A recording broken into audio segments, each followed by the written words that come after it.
So what's the problem with cash other than your money will be just the inflation? Not only are you not getting any return, but the inflation is actually eating you up. Yeah, cash really isn't meant to be held onto and hoarded. I mean, let's zoom out and talk about. You sound like Grant Cardone there for a second. Cash is trash. I think Ray Dalio's cash is trash. And one thing that Grant Cardone says that's correct is money in your home is dead money.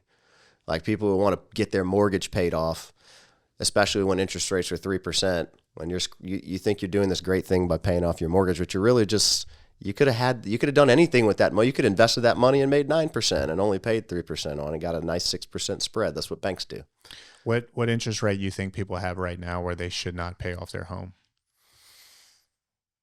I mean, probably should not. You can't make a blanket rule because so much of this is psychological and dependent on your specific situation. But just running the numbers wise, I mean, if you got a mortgage under 6%, that's pretty good. Like historically speaking, it's pretty freaking good.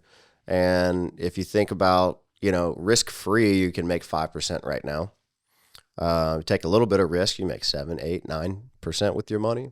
And so there's an opportunity cost by paying off your house. You're locking that money up. You can't be making money somewhere else. Yeah. And the fact of the matter is that someday down the road, you're going to want to tap into that. So you're going to pay an origination fee and an interest rate to borrow that money back from the house anyway.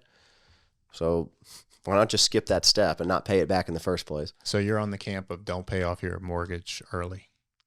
Yeah, unless you got a high rate or unless you have a certain planning need that dictates you having a paid off house.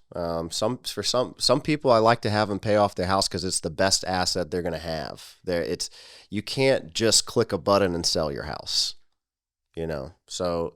If you have a bunch of cash in the house, I mean, it's still growing at 3% a year. Real estate grows around 3% a year. The only reason real estate's a good investment is because you can lever up so much.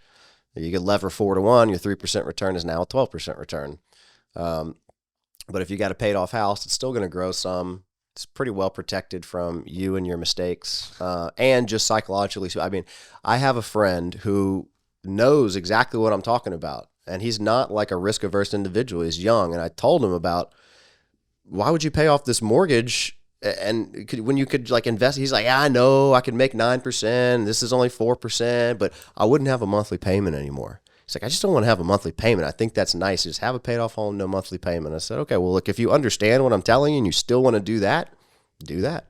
Helps you sleep at night. Yeah. Made him and his wife both feel better. And that's the whole point. I had this exact conversation you just had I had that twice in the past week. Yeah. Where somebody wanted to pay off their home. And I said, but I was like, who am I to say that the benefit of you psychologically of not having to deal with a monthly note is to a lot of people, that makes you feel really rich.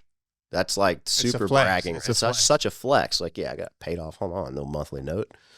To me, it says you're more of a target from a personal injury lawsuit because it's not encumbered by the bank. They got to, if someone sues and tries to take my house, they at least got to deal with the mortgage company too. Yeah. Right? Yeah, that's true. A little asset protection built in there. It's not mine. It's the bank's. It's